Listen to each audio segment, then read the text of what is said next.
Uh-oh. Okay, we are going to begin our study session. We have just three of us. I think Councilmember King is on his way, and I don't know where the other. Romanellis did mention that he was going to be a little late because he's flying back. Here's King. There's Oh. King. All right. And Romanello's flying back, so he was going to land and drive straight here from Denver. And there's Sanders. Okay. All right, well, we'll begin. Jim, you are up about the Northern Delivery System. Thank you. Thank you very much. Can you guys hear me okay? Mm-hmm. Okay. Go ahead, Drew, next. Other way. And done. All right, thank you, Drew. All right, thank you very much. I told you we'd be done early. All right, that sounds good. Yeah.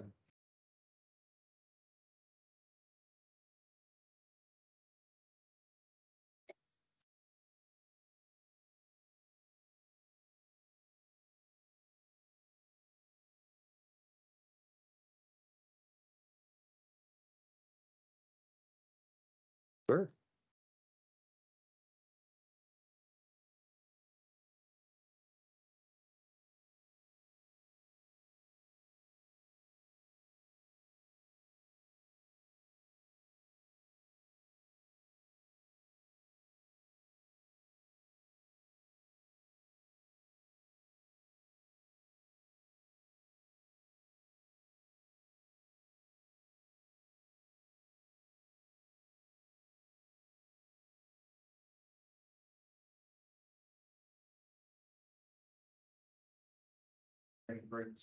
Waiting for the PowerPoint to come up.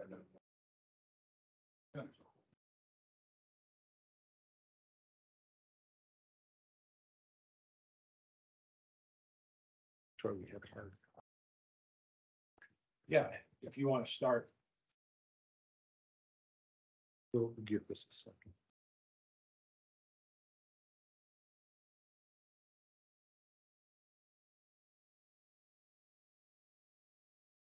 All right. My name is Jim McGrady. I'm the district manager with Tri-View Metropolitan District, and this is Mark Melville. Mark is our board president, and Jenny Bishop. She's with Colorado Springs Utilities. Jenny will be answering some questions about the convey, treat, and deliver contract. So what I thought I'd do tonight is not only give an update exactly where we stand on the Northern Delivery System, but also kind of just give an overview of our renewable water resources plan and how we propose to bring water to the monument area. We've been working on this plan now pretty close to 6 or 7 years. The initial water rights that we purchased was actually in about 2015. And it was the Found Mutual Irrigation Company.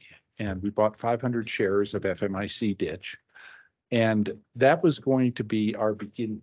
That was kind of the concept, is we were going to capture water at FMIC, somehow get it back. There was really no concrete plan how that was to occur, but we had the confidence to know that if we purchased the water rights, that we could figure out how to get the infrastructure built to bring it back.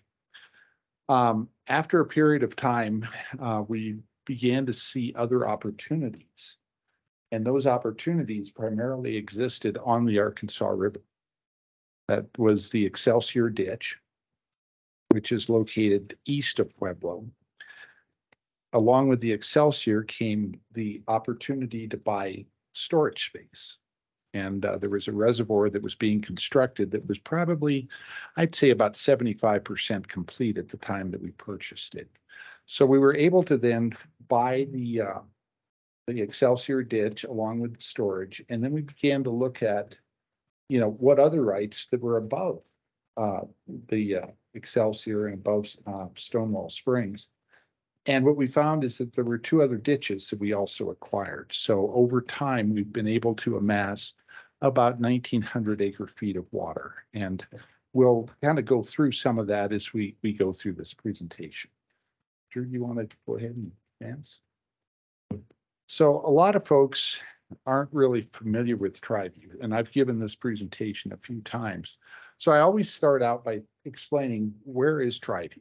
And TriView is basically in the yellow box up there. It consists of a little over 2,500 acres. We have about 2,100 to 2,200 homes, somewhere in that area, 75 commercial businesses. So we supply water to about 10,000 people. And, you know, if you look at the overall town of Monument, we are probably somewhere in the neighborhood of 60 to 70% of the overall population. So we serve a large area. We're about 50% built out. So over time, that 10,000 people will probably grow into something more like 15 or 16,000. Next. So our water rights portfolio that we did acquire, I just wanted to kind of give you an idea of what we have. Currently, we have 9 Denver Basin wells. There's, I think, 4 Denver aquifer wells and 5 Arapahoe wells. So we have a total of 9 non-renewable Denver Basin wells. Over time, those wells, what we've seen is that the production level begins to tail off.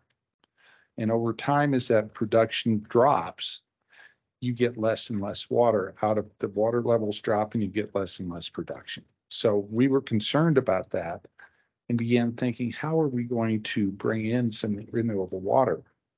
And as I mentioned, we've basically, the concept is a true conjunctive use project. You use your Denver Basin wells during drought. Use your Denver Basin wells to meet peak demands. The rest of the time, you've got water, renewable water that you can bring in on a daily basis into your system. So the water rights that we've purchased yield the FMIC is about 740 acre feet. The Excelsior ditch produces about 568 acre feet. Now these are average annual yields. ABIC is about 550. The Bale ditch is about 100 acre feet. So sum total is about 1,958 acre feet. The good part is that water can be used and reused to extinction. And that basically can generate another 1,000 acre feet. So we have pretty close to 3,000 acre feet of available water that we can use basically in the TriView area. The important part about this whole thing is when you stop and think about renewable water basically flows in about 2.5 months. And all that water comes to you in 2.5 months. The question then becomes, how do you make it through the other 9.5 months? You can't do it without storage.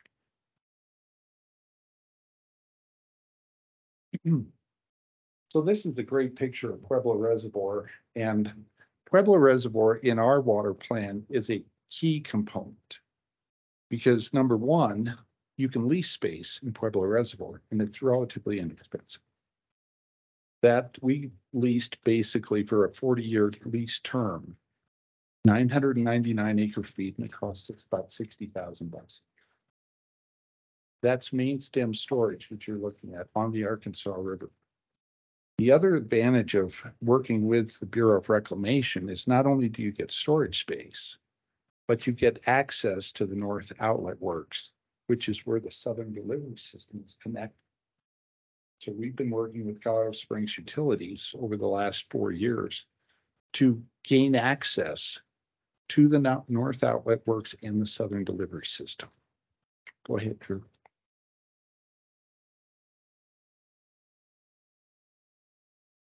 So that's basically what that does, is it provides 999 acre feet, North Outlet Works. You have access to that.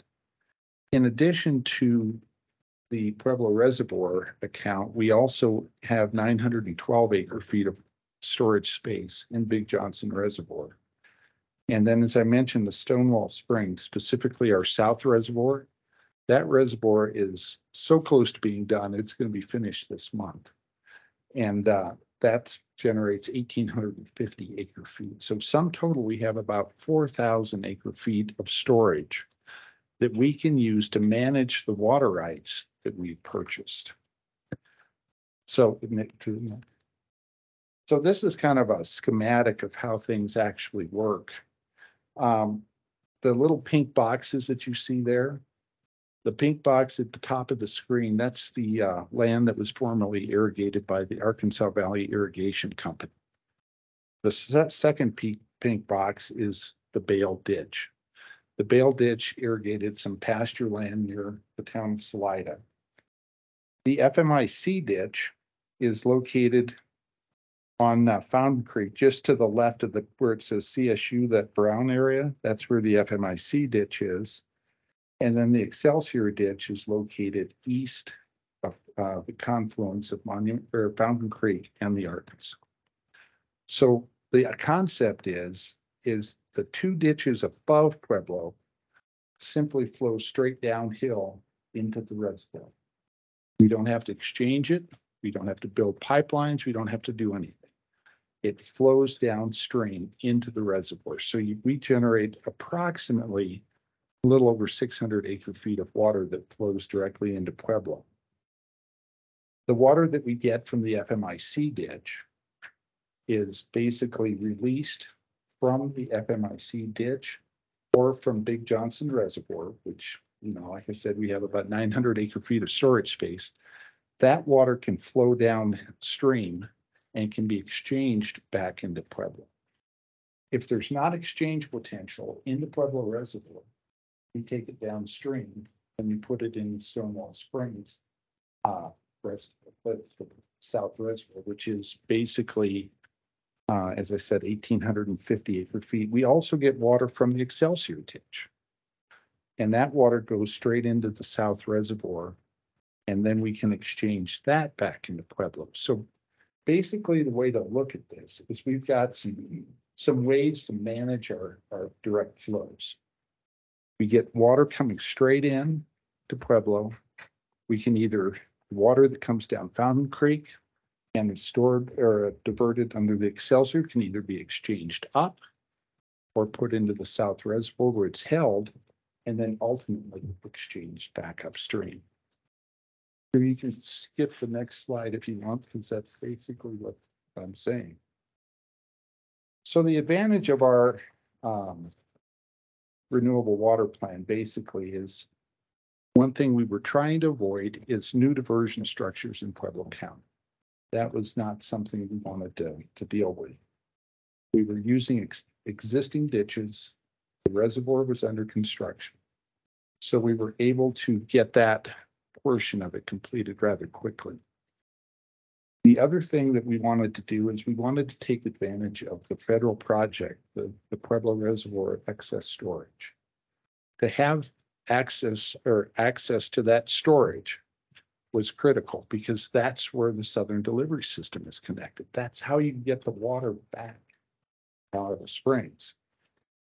And then finally, we needed a contract with Springs Utilities, which was the convey, treat, and deliver contract that Jenny will talk about shortly, but that was approved by City Council on March 28th, so just last week. Go ahead, please. One of the things that I just to put this whole thing in perspective is when we did our modeling on what impact we would have on Pueblo Reservoir, it's rather interesting because we basically, if we filled up our 999 acre feet, we'd raise the level of Pueblo Reservoir 4.2 inches. So that was good news because we could say with a straight face that our project did not have any significant impact on Pueblo Reservoir, which was then, because we had no significant impact, we were able to get the NEPA process approved. So the NEPA process was in fact completed and a FONSI issued on October 27th, 2021. We were then able to get a long-term storage contract for 40 years from the Bureau of Reclamation on December 29th, 2021. That then enabled us to begin working on our water rights exchange cases. Those included FMIC, augmentation water to municipal use. The Excelsior ditch was augmentation water. We had to change that to municipal use. And the ABIC and Bale ditch were basically agricultural rights that we had to change to municipal use. As I mentioned, the contract with Colorado Springs Utilities was approved March 28th, 2023. We had two 1041 permits that we had to put together. The first 1041 permit allowed us to use Pueblo Reservoir for municipal purposes. That was approved August 23rd, 2022. And we've got a second 1041 permit that we're working through for the operation and exchanges and all that stuff from our Stonewall Springs reservoirs. And that was submitted July 22nd, 2022. And we're just almost done with that 1041. So we should have that probably wrapped up in the next couple months, hopefully before runoff season, but it's going to be close. So that's kind of the overview of our water resources, where the water comes from. The northern delivery system in our mind was kind of the last mile, because all this stuff, we did a lot of work to get water rights and amass the storage that we needed, but we needed a way to get that water to the Tri-View area. And the only way we could do that was utilization of what we described as the northern delivery system. And this map kind of shows two iterations of what we considered. In the lower right-hand corner is Colorado Springs Utilities Highway 83 tank. It's basically located at the intersection of Old Northgate Road and Highway 83. The question becomes, okay, if that's your beginning point for the northern delivery system, how do you get it to Tri-View? Well, we looked at a lot of different routes. We had a lot of public processes. And some of them, the public process went well, some didn't. But over time, probably over the last 2 years, we were able to refine our route. You know, we had a lot of pushback from our very first route. So we had to basically go back to the drawing board, literally, and redesign this thing. So what we've come up with is you come out of the Highway 83 tank, you go parallel to Highway 83, and then you cross Old Northgate Road. And then you go straight north on Roller Coaster. And once you go north on Roller Coaster, you get to the intersection of Baptist Road or Hodgem and Roller Coaster. You then go west, not very far, quarter mile of that. And then we swing north through private property, up through the private property, and then we get into an area where it's shown in red. That's actually going to be a bore behind several of the houses in Sanctuary. So there's a 50-foot track through there that Tri-View owns. We're going to bore that through there.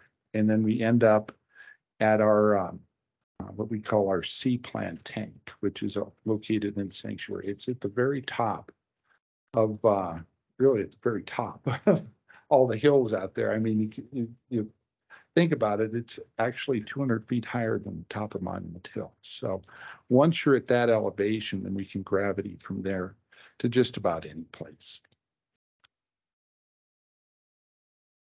The flow rates that are capable of being delivered through the northern delivery system is right at 4 MGD. And what Tri-View is envisioning is a flow rate of around 1,700 gallons a minute, or about 2.475 million gallons per day. Forest Lakes is also a partner in the project. We can deliver to them in the neighborhood of about 200 gallons a minute. We did include capacity for both Denali and Monument. Monument, this 750,000 gallons a day, that's about 500 GPM. Your current max day is about that. So there's plenty of capacity for Monument and Denali, while they currently have a connection to Colorado Springs Utilities.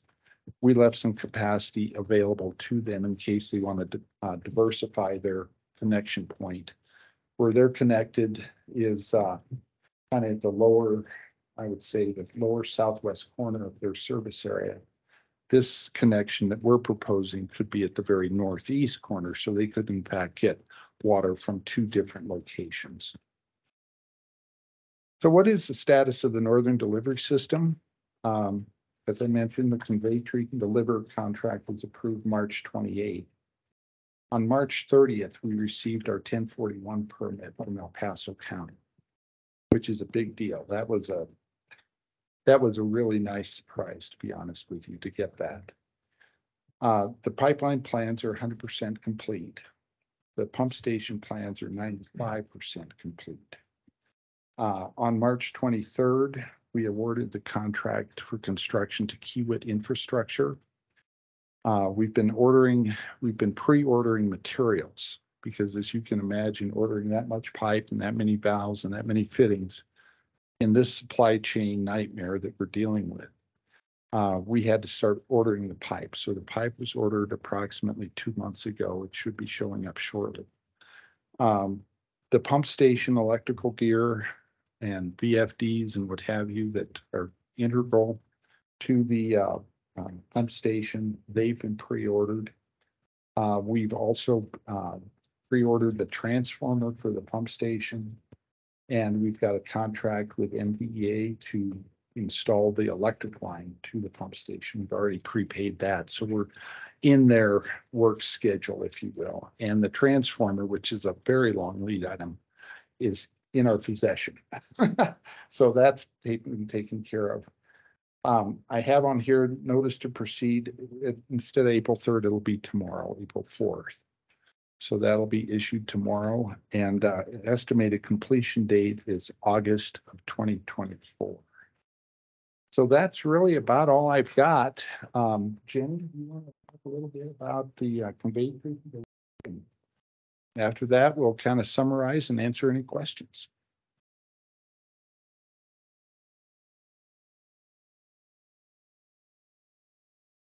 Hi, my name is Jenny Bishop. I'm with Colorado Springs Utilities and I do regional stuff for them. I didn't really prepare any speaking points specifically because I just wanted to be able to answer your questions about regional contracts or whatever it was that you had questions on, because really I could talk about anything related to regional water services for hours. So to narrow that down, I'd be happy to answer any questions that you have about services with Colorado Springs Utilities specifically, or even NDS and how utilities has interfaced with that. All right. I'll ask a question. And part of this might be for Mr. McGrady, but because of the southern delivery system and because of hooking up to the northern delivery system and because of the water rights that Triview has, and because of the 128% reserves that Colorado Springs just enacted, and also this potential land use bill that's coming down, is there any reason that Triview would ever run out of water with this connection?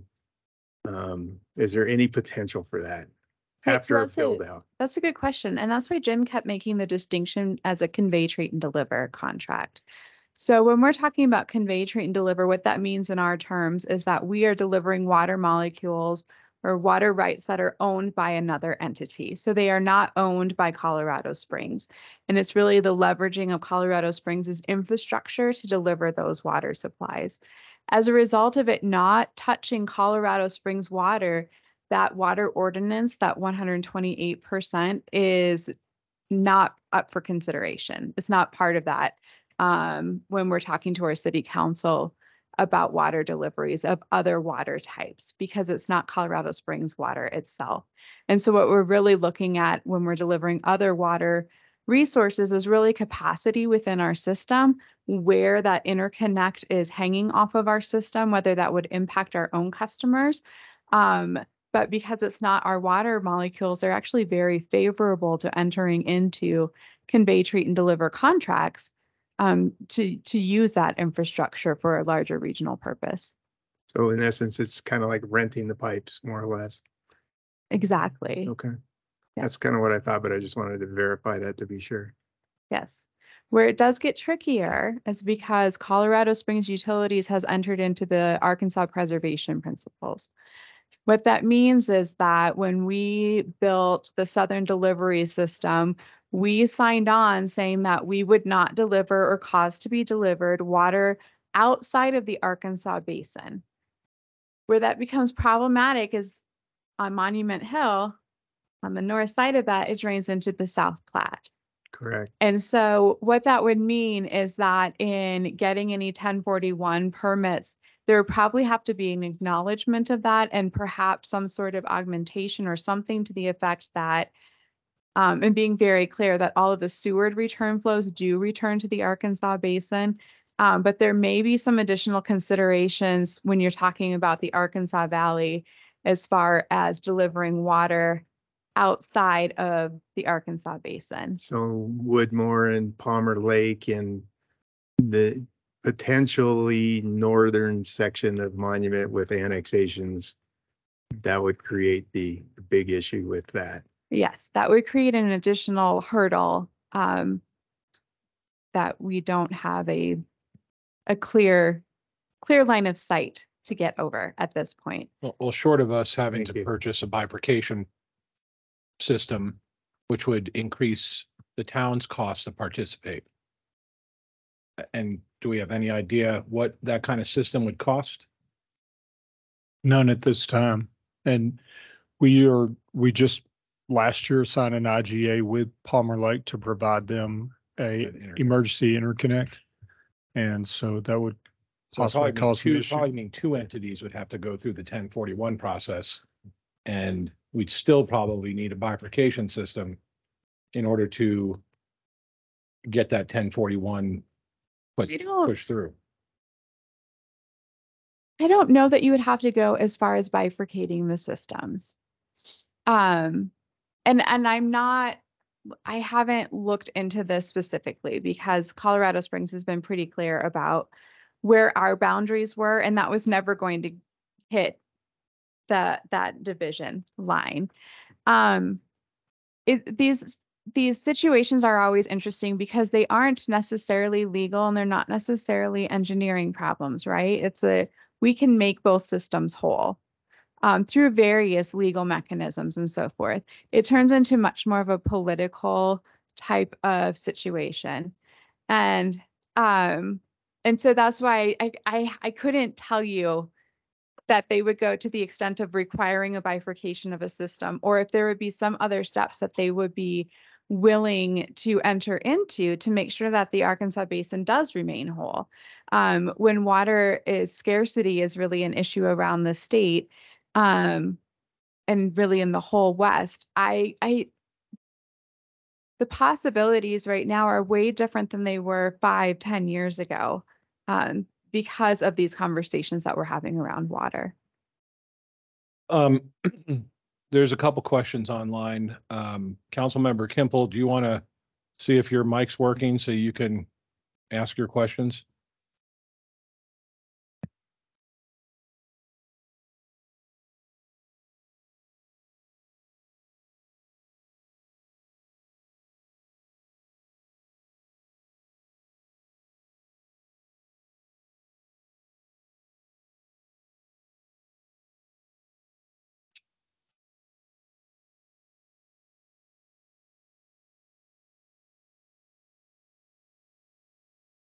Can you, okay, he's asked me to ask the questions for him. First question is, on average, how many gallons or race feet, not sure what that means, does I'm sorry? Acre feet, maybe? Maybe. He said race feet. Maybe he's dyslexic. Autocorrect. Yeah, autocorrect. Does a home within Triview use per month or per year?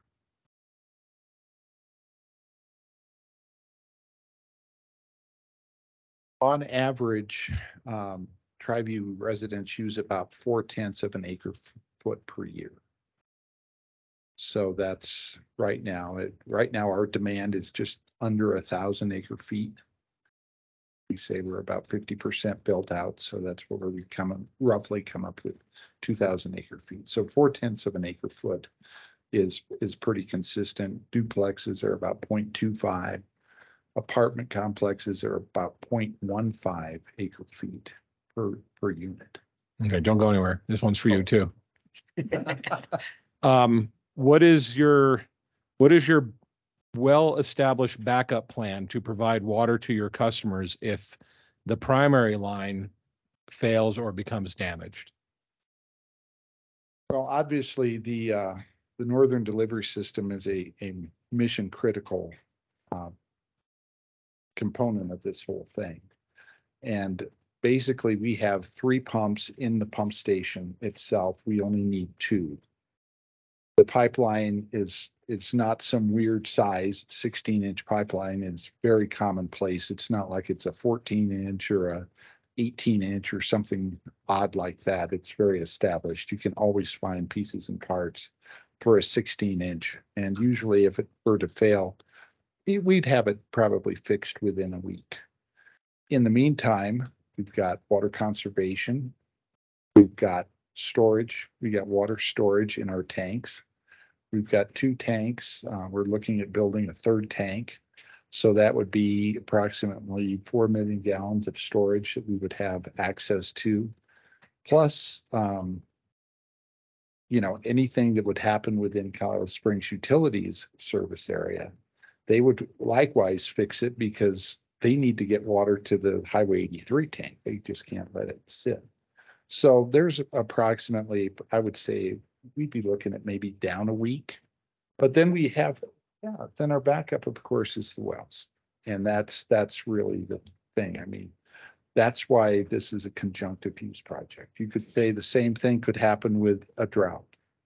And all of your water rights or some of your water rights could get called out.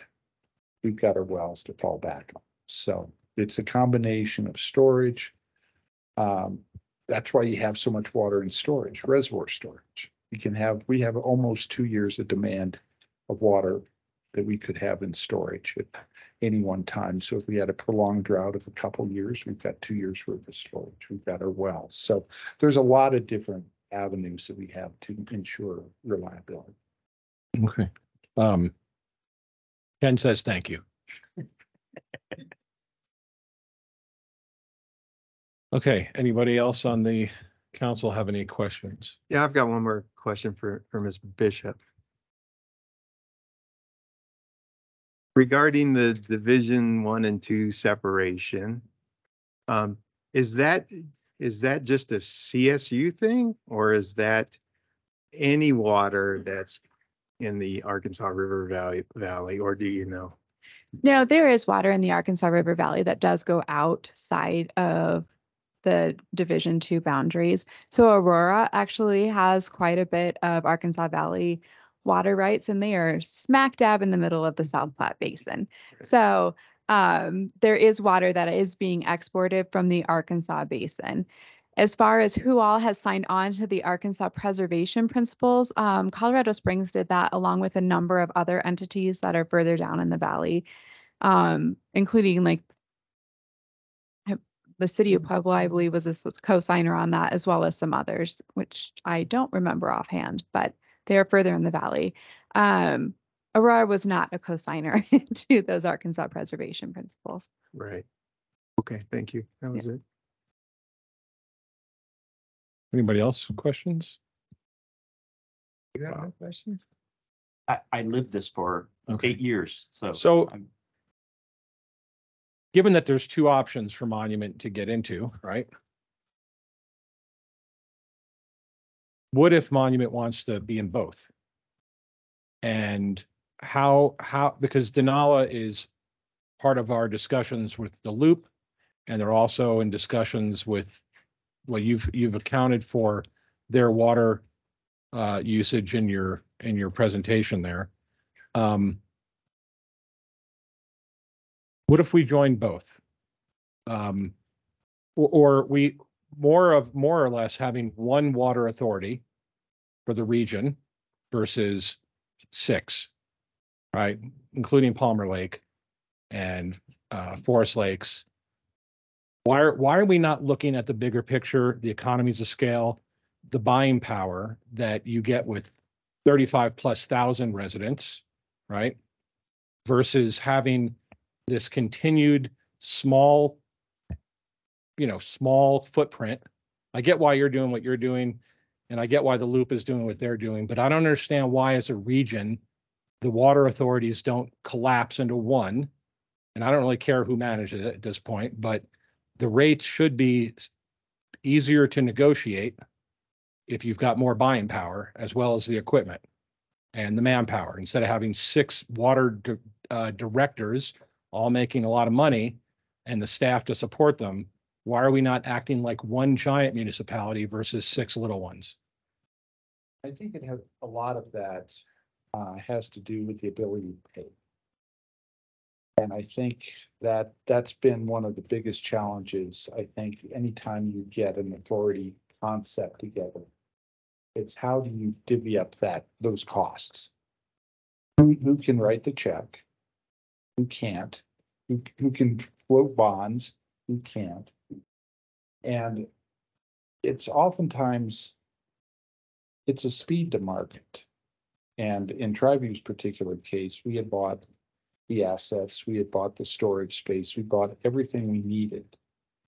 And we did put out, initially, there was a study that was done probably 4 years ago, maybe 5, where we looked at, making this a true regional project. And we had participation from most everybody looking at this. And for whatever reason, there were some folks chose to go in a different direction. In fact, this pipeline was originally sized as a 24-inch and was to include Woodmore.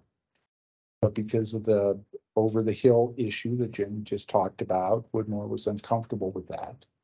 So they backed out. They were 50% of this project.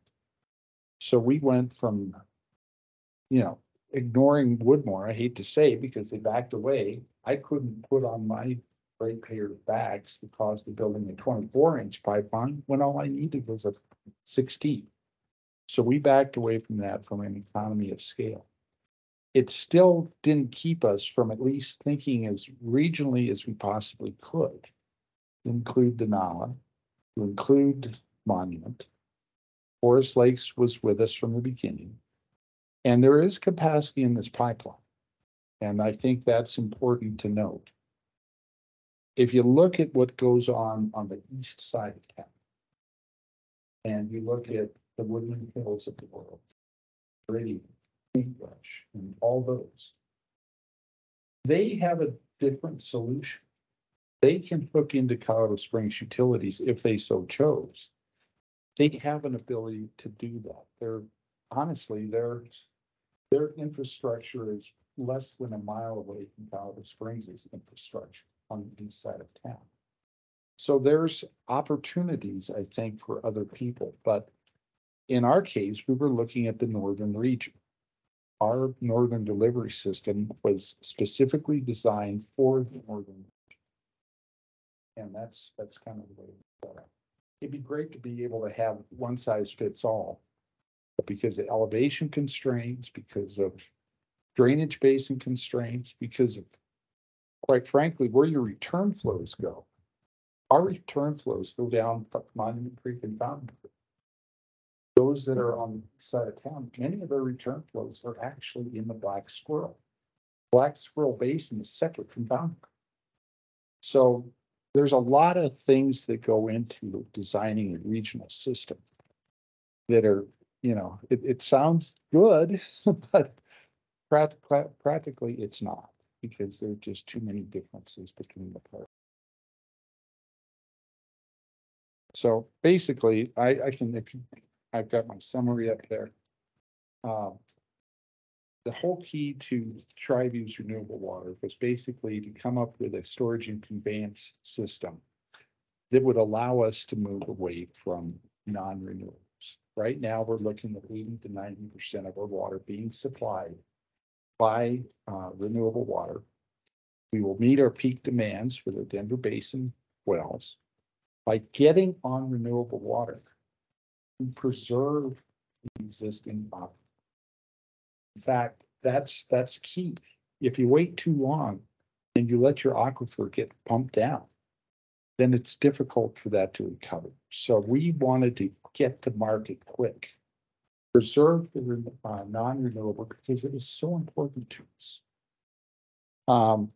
It basically maximizes our existing infrastructure. It maximizes the Southern Delivery System. That's $1 billion pipeline. And you're able to get access to it, which is huge. And basically by 2030, we'll be built out. So we have the ability with tap fees and what have you to pay cash for this pipeline. TriView is not incurring debt to build the Northern Delivery System. I didn't have to worry about going out and floating more bonds to build the Northern Delivery System. We had the money in the bank. And that was huge. And basically, we are prepared to meet our full build-out demand at 2,200 acres. So that's why we did what we did. And it works for us. And there is opportunities. You asked the question. There are opportunities to partner. Can you have two systems? Absolutely. I can see a system where when Connexus is built out, our pipeline is going to be 100 yards from your service area. Put in a meter, budget a meter next year and tie into it. We have the excess water to be able to supply you in the short term, maybe even in the long term. But the point is, you need to be able to interconnect with TriView system. Currently, there's not that interconnect. And in the future, there could be. And then if you wanted to look at the loop and, acquiring water rights and what have you, that's something you can work on over the longer term. But the pipeline is available. And, as Jenny mentioned, there's probably many ways to skin the cat on this over the hill thing from a water accounting perspective. The negotiations with Pueblo County, there's a lot of different things you can do. But the pipe is there and the water's there. And we're open for participants anytime they want. So that's my presentation. I'm happy to answer any questions. Any other questions? I just have one quick question on that map. So that you used to have a tank that was going in Fox Run. Is not no longer? That was one of the changes we had to make. Oh, okay. It's a great idea from an engineering perspective, but it didn't work very well from a political perspective. Gotcha. Now that Jim's decided to show up, can you start over again? He knows a little. I know, he knows what's going on. Okay. I do have one question that I know the answer to because I was privy to the conversations, but I want the 5U answer. What was TriView's reason for choosing to buy water first and then focus on infrastructure? Our thought, and when we bought water, we thought that we had to establish a beginning point. And it's pretty important that if you build a pipeline, you've got to have some notion of how you're going to put water in. Water rights are hard to come by. And you gotta look around, you gotta beat the bushes. There was water rights out there to purchase, but you've got to have some concept of where you're acquiring those water rights so that you acquire the water rights and then you build the infrastructure from that point. The other thing that it comes down to is permitting. Permitting is really difficult. And one of the things that they'll ask you, as part of a 1041 permit or even a NEPA process is what impact are you going to have on the surrounding communities? And if you don't know where your water rights are and you're building a pipeline and they're saying, well, we'll give you a permit, but what's the impact? Well, you don't know what the impact is until you know what the water rights are. So we believed that having the water rights in hand was numero uno, because you can always then figure out what are your mechanisms for moving. Is it by exchange? Is it by direct, some sort of a pipeline? Is it by a trade? What mechanisms are you going to use? At first, Pueblo Reservoir was actually, I shouldn't say this, but it was actually the third piece of our puzzle. Because we bought FMIC, we bought Stonewall, but then it was still, how are we going to get that water here? Are we going to build a parallel southern delivery system? I don't think so. So then it became imperative that we work with the Bureau of Reclamation to get storage in Pueblo, because once we had storage in Pueblo, we had access to the North Outlet Works, which tied into the southern delivery system. So that was the thought process. And that was kind of what we went through, and it's convey, treat, and deliver. That became a reality. So that's how we kind of put the thing together. Any other questions? Thank you. Okay, thank you very much, You bet. Jim, and Thank you. thank you, Jenny. We're going to take a 14-minute recess before the meeting. Thank you. 13 minutes, I guess. 30 seconds. Yeah.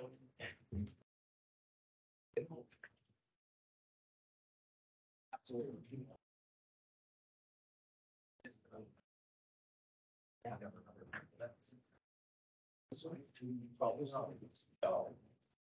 Thank you for the advice. Nice to meet you too.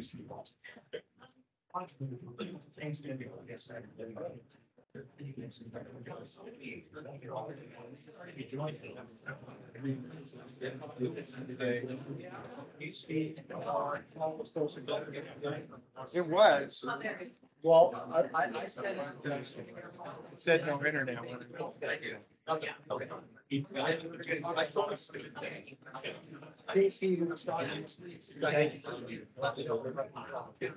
Because you know what?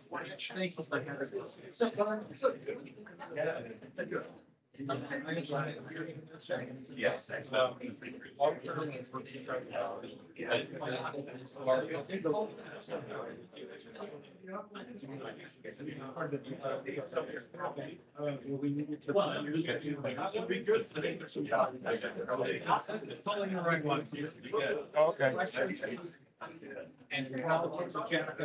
Thank you very much.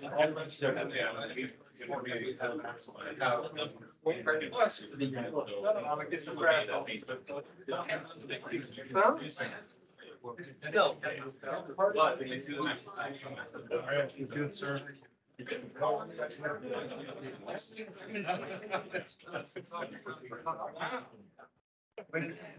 I know. I see it. I'll call you questions. I just got back from the airport.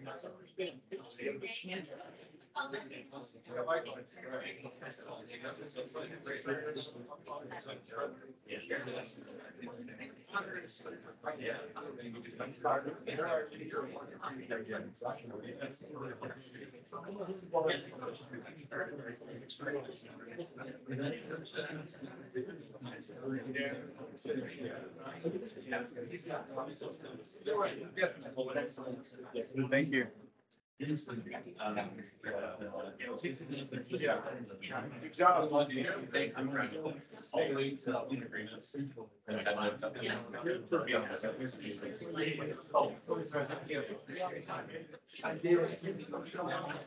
guys get your iPad set up? You guys get your iPad set up that day? That's hardware. How long did it take?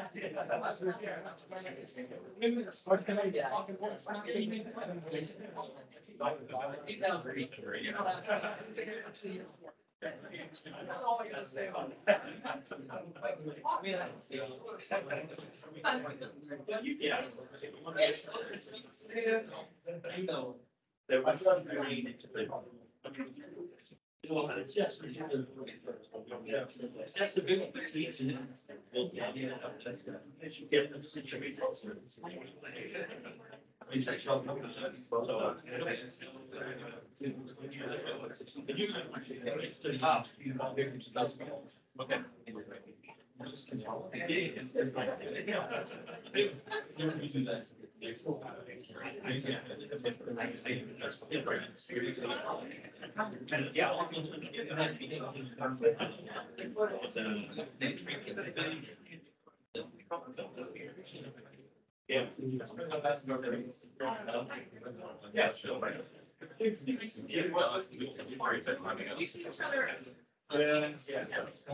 There's, yeah, five, six, seven, let's switch that around. Okay, good. So we're all let people know. Very good, yeah. Some of the beer. Yes. Yeah.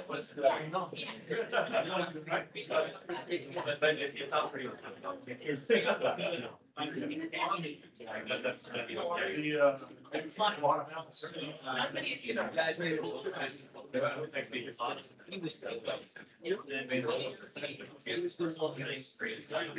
So hard. Came down to and tried to think of what the best food.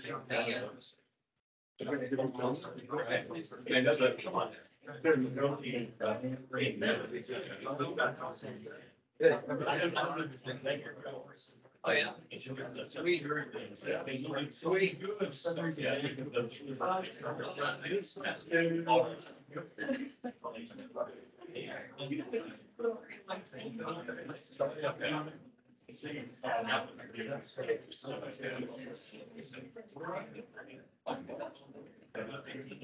I said.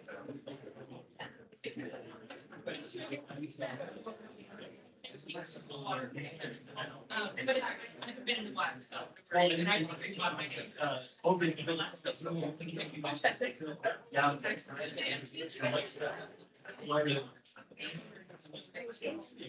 Yeah.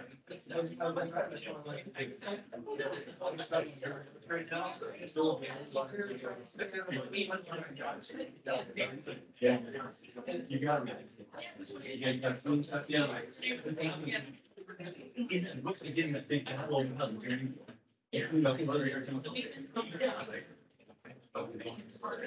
Oh, it did. So never changed.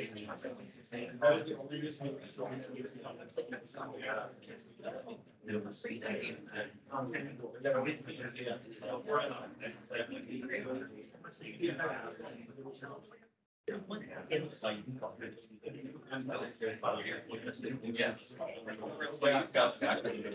It's like it's a virtual, right?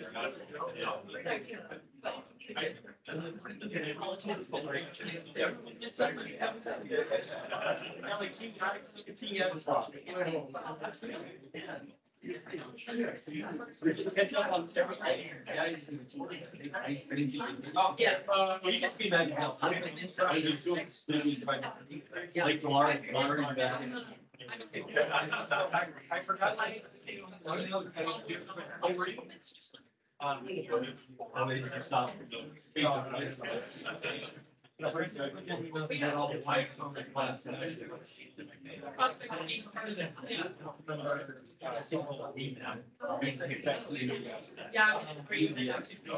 But yeah, that's our next.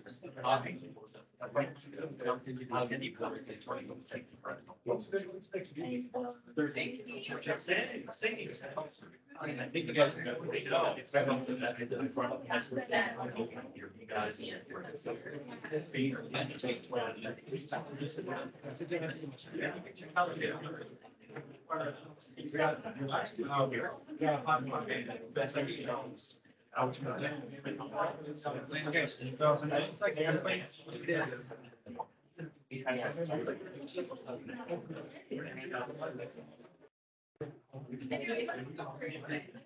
So you're going to executive session, you're probably gonna have to have an executive session.